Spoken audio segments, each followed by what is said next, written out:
नमस्कार विद्यार्थी मित्रांनो, भूगोल थर्ड सेम भूरूपशास्त्र या विषयाच्या ऑनलाईन क्लासेसमध्ये मागच्या तासिकेला आपण खडक आणि खनिजे या दोघांमध्ये काय फरक असतो ह्या संदर्भानं आपण अभ्यास केला होता. खडक हे विविध खनिजांचे मिश्रण असते, तर खनिजे म्हणजेच विविध मूलद्रव्यांचे संयुगे किंवा एकत्रीकरण म्हणजेच खनिजे असतात.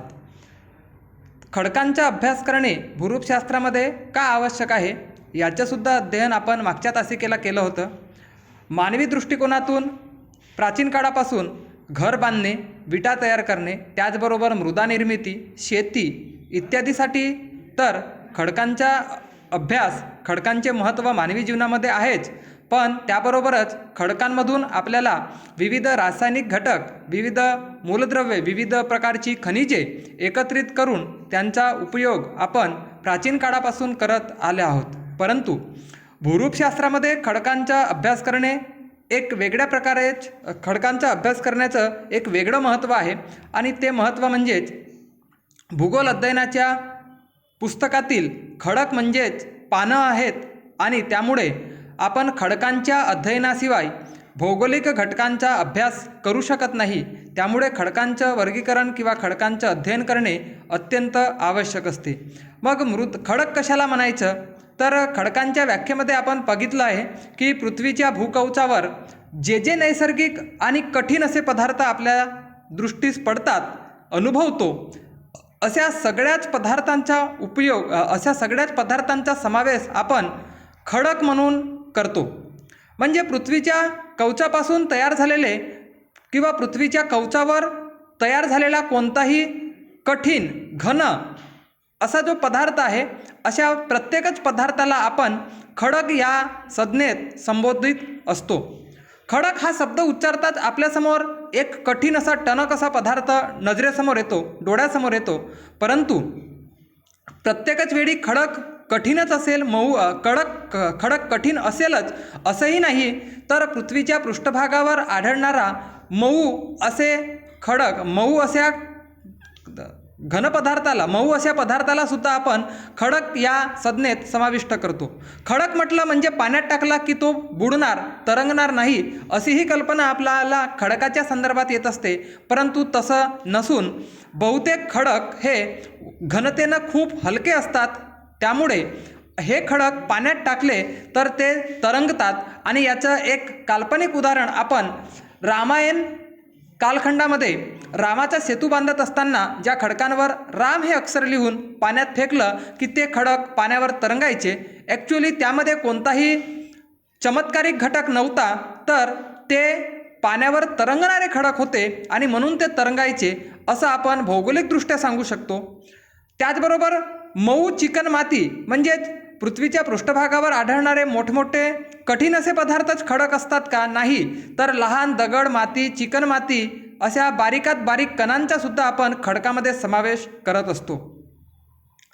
पृथ्वीचा जो भूभाग आहे, हा पृथ्वीच्या मृदावरणाचा भाग जो आहे, हा मृदावरणाचा भाग निरनिराळ्या खडकांच्या एकत्रितकरणापासून बनलेला आहे.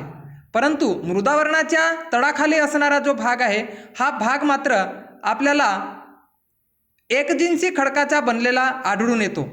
पृथ्वीचा पृष्ठभाग मात्र निरनिराळ्या खडकांच्या पदार्थापासून तयार झालेला आहे. प्रामुख्याने मृदावरणामध्ये आपल्याला ग्रॅनाइट आणि बेसाल्ट या दोन खडकांचे घटक आढळून येतात.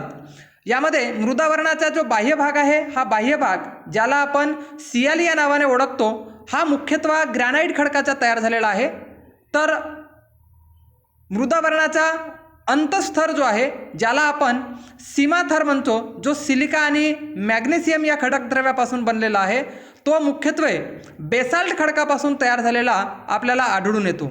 भूमिज खंड आहेत, म्हणजेच समुद्र सपाटीच्या वर असलेले भूभाग ज्याला आपण भूमिखंड म्हणतो, ते सियाल किंवा ग्रॅनाइट या खडकापासून तयार झाल्याचे आपल्याला दिसते. तर महासागराचे जे तळभाग आहेत, हे महासागराचे तळभाग जड अशा खनिज द्रव्याने किंवा घनपदार्थापासून तयार झालेले आहेत की ज्यांची घनता जास्त असल्यामुळे ते सीमा म्हणजे सिलिका आणि मॅग्नेशियम अशा बेसाल्ट खडकापासून तयार झाल्याचे आपण अभ्यास केलेला आहे. भूमिखंडाच्या खालचे स्तर हे ग्रॅनाइट स्तर हे सागर तळाच्या बेसाल्ट स्तरापेक्षा तुलनेने जास्त जाडीचे आपल्याला आढळून येतात. भूपृष्ठावर सर्वसाधारण या मृदावरणाची जर जाडीचा अभ्यास आपण केला तर भूपृष्ठावर मृदावरणाची सर्वसाधारण जाडी आपल्याला 16 किलोमीटरच्या जवळपास आढळून येतो आणि पृथ्वीचा बहुतेक भाग या अग्निजन्य तसेच रूपांतरित खडकापासून तयार झालेला असून काही भाग हा स्तरित खडकांनी झाकला गेल्याचे आपल्याला दिसून येते. खडक म्हटलं म्हणजे आपण नेहमी अतिशय व्यापकर्थाने विचार करतो, परंतु प्रसिद्ध शास्त्रज्ञ वर्सेस्टर यांनी संपूर्ण पृथ्वी म्हणजेच मृदावरण म्हणजेच खडकांचे आवरण, ज्याला आपण रॉकस्पियर असं म्हटलं गेलेलं आहे. द वर्ड लेथोस्पियर रिअली मीन्स रॉकस्पियर, म्हणजे संपूर्ण भूपृष्ठ हा या मृदावरणाने तयार झालेला आहे असं वार्वेस्टर म्हणत आहे. त्याबरोबरच जमिनीवरील धूळ, माती, रेती, वाळू आणि दगड या सगळ्यांचा समावेश आपण खडक या संज्ञेतच करत असतो. खडक हे ग्रॅनाइटसारखे कठीणही असतात, दाणेदार असतात, त्याचप्रमाणे रेतीसारखे मऊ पण असतात, चुनखडीसारखे विरघडणारे सुद्धा असू शकतात, स्लेट खडकांसारखे अछिद्रसुद्धा असू शकतात. खडकात अनेक प्रकारची खनिजेसुद्धा आढळतात. खनिज द्रव्यांच्या मिश्रणाने खडक तयार झालेला असतो. म्हणून भूपृष्ठाला मिनरल स्किन म्हणजेच खनिज द्रव्यांची त्वचा असं सुद्धा म्हटलं जाते. खडकांच्या अनेक व्याख्या अनेक तज्ज्ञांनी केलेल्या आहेत.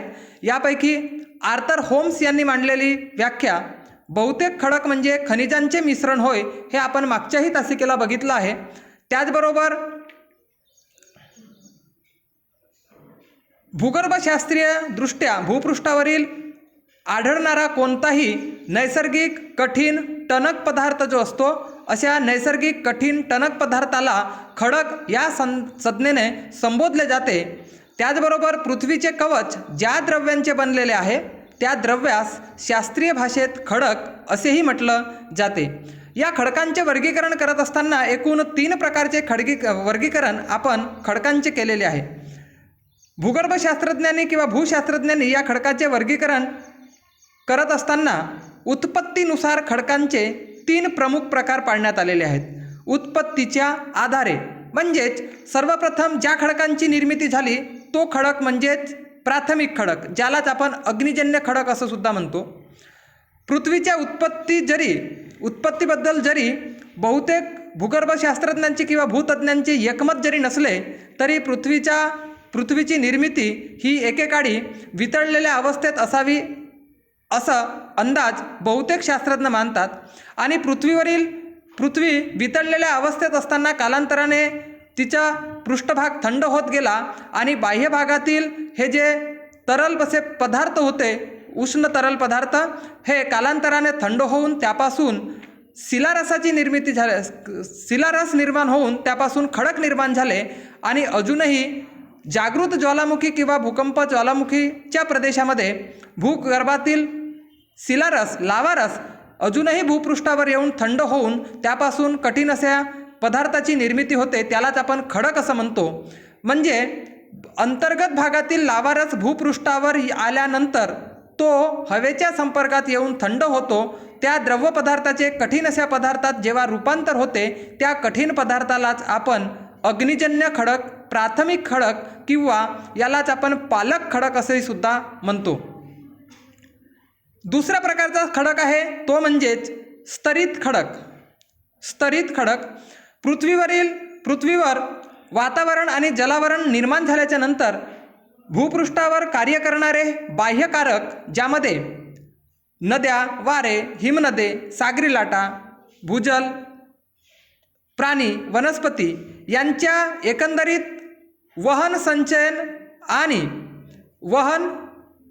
खनन आणि संचयन यांच्या क्रियेमुळे अग्निजन्य खडकांचे कायिक तथा रासायनिक विघटन होत गेले आणि त्यांचा काही भाग तुटून फुटून बारीक मातीत रूपांतर होऊन वाहत्या नद्यांच्या अथवा प्रवाहांच्या पाण्याबरोबर त्यातील काही घटक द्रव्य खोलगट भागात संचयित झाले आणि या संचयन क्रियेमुळे त्यावर एकावर एक असे थरावर थर साचत जाऊन नंतर ते अंतस्थितीत क्रियेमुळे वर आले आणि अशा कठीण खडकांच्या जलजन्य किंवा द्वितीय क्रियेमुळे जे खडक निर्माण झाले अशा खडकाला आपण जलजन्य खडक, द्वितीय किंवा स्तरित खडक किंवा गाळाचे खडक अशा नावानं संबोधतो. यालाच आपण खडकाचा दुसरा प्रकार स्तरित खडक असं म्हटलं गेलेलं आहे.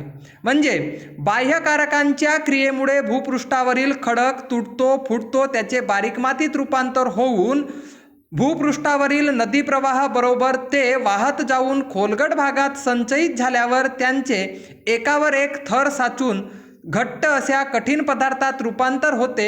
अशा खडकाला आपण जलजन्य खडक, जलांच्या संचयनामुळे निर्माण होते म्हणून जलजन्य खडक. अग्निजन्य खडकाचे रूपांतर झाल्याच्या नंतर द्वितीय स्वरूपात या खडकाची निर्मिती होते म्हणून द्वितीय खडक, किंवा एकावर एक थर साचून हा खडक तयार होतो म्हणून त्याला स्तरित खडक, किंवा गाळ एकावर एक साचल्यामुळे गाळाच्या संचयनामुळे हे खडक तयार होतात म्हणून याला आपण गाळाचे खडक असेही म्हटलं जाते. या चारही प्रकारच्या नावांना लक्षात ठेवायचं. यावर एक ना एक प्रश्न विचारला जात असतो. याला आपण स्तरित खडक म्हणतो. हा दुसरा प्रकार झाला. तिसरा जो प्रकार आहे, या तिसऱ्या प्रकाराला म्हणतात रूपांतरित खडक. रूपांतरित म्हणजेच बदल झालेला खडक किंवा बदल होऊन तयार होणारा खडक.